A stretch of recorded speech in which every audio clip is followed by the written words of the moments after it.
दुनिया के सबसे बड़े मुस्लिम देश में शादी की एक्सपायरी सिर्फ 15 दिनों की है और कई बार तो कुछ घंटों में ही निकाह को निपटा दिया जाता है। और आज हम इंडोनेशिया में चल रहे निकाह के इसी नैतिक पतन का विश्लेषण करेंगे। एक रिपोर्ट के मुताबिक इंडोनेशिया में अक्सर मिडिल ईस्ट और खासकर सऊदी अरब से टूरिस्ट आते हैं जो कुछ दिनों के लिए यहाँ ठहरते हैं, फिर शादी करते हैं और फिर 15 दिनों में ही वो टूरिस्ट तलाक देकर अपने देश लौट जाते हैं।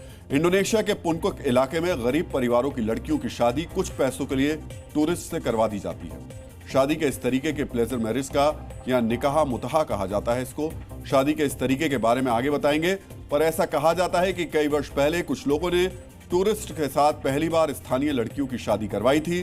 फिर यह तरीका इतना पॉपुलर हो गया कि अब वहां पर कई कंपनियों ने इसका पैकेज लॉन्च कर दिया है, जिसमें शादी की तैयारियों के लिए हर एक खर्च शामिल होता है।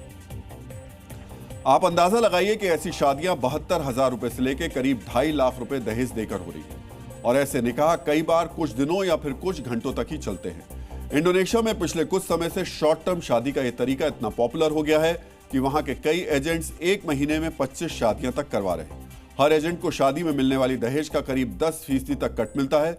यही वजह है कि वहां इसको बढ़ावा दिया जा रहा है। इंडोनेशिया के पुनकुक जैसे इलाके में ज्यादातर लोग एक महीने में करीब 1700 रुपए ही कमा पाते हैं, जबकि इस तरीके की एक शादी से 25 गुना ज्यादा पैसा यानी करीब 42,000 रुपए मिल जाते हैं। और ये सारे दावे इंडोनेशिया से आई एक रिपोर्ट में किए गए।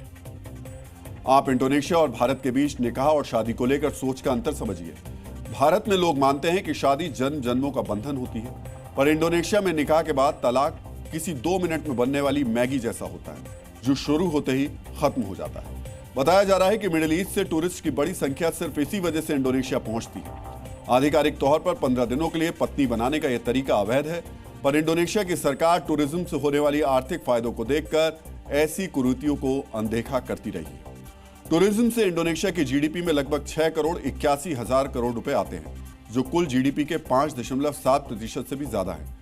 वर्ष 2024 में इंडोनेशिया में लगभग 1 करोड़ 40 लाख टूरिस्ट आए और ऐसा अनुमान है कि इन्होंने वहां 79,000 रुपए से ज्यादा खर्च किए।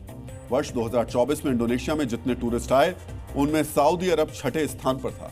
पिछले वर्ष सऊदी अरब से 7 लाख से ज्यादा लोग वहां पहुंचे, जो 2023 के मुकाबले 1 लाख से भी ज्यादा रहे। तो क्या सऊदी अरब से आने वाले लोगों की संख्या में इस इजाफे की वजह निकाह मुतहा है? इंडोनेशिया में सबसे ज्यादा करीब 70% टूरिस्ट यानी हर 10 में से 7 पर्यटक जावा आइलैंड पहुंचते हैं और ये वही इलाका है जहां 15 दिनों वाली शादियां सबसे ज्यादा होती हैं। इंडोनेशिया के लोग मानते हैं कि विवाह का यह तरीका देह व्यापार को बढ़ावा देने जैसा है। हालांकि निकाह मुतहा का यह तरीका इस्लामिक रीति रिवाजों के मुताबिक सही है, इसलिए सरकार इसमें दखल नहीं देती, पर वहां भी कई लोग मानते हैं कि इसकी वजह से गरीब और आर्थिक रूप से पिछड़े परिवारों का फायदा उठाया जा रहा है। निकाह मुतहा एक अस्थायी विवाह है जो शियाओं में मान्य है, लेकिन सुन्नी इस्लाम में इसे अवैध माना जाता है। इसकी शुरुआत इस्लाम के प्रारंभिक दिनों में हुई थी, जब युद्ध या व्यापार के दौरान पुरुष लंबे समय तक घर से दूर रहते थे। यह विवाह एक निश्चित अवधि के लिए होता है और 5, 10 या 15 दिनों की अवधि के बाद यह विवाह अपने आप ही समाप्त हो जाता है। आज भी यह प्रथा ईरान और इराक जैसे शिया बहुल देशों में देखी जाती है, पर इंडोनेशिया ने इसे एक नया रूप दे दिया है और अब यह पूरी तरीके से एक बिजनेस में तब्दील हो गया है।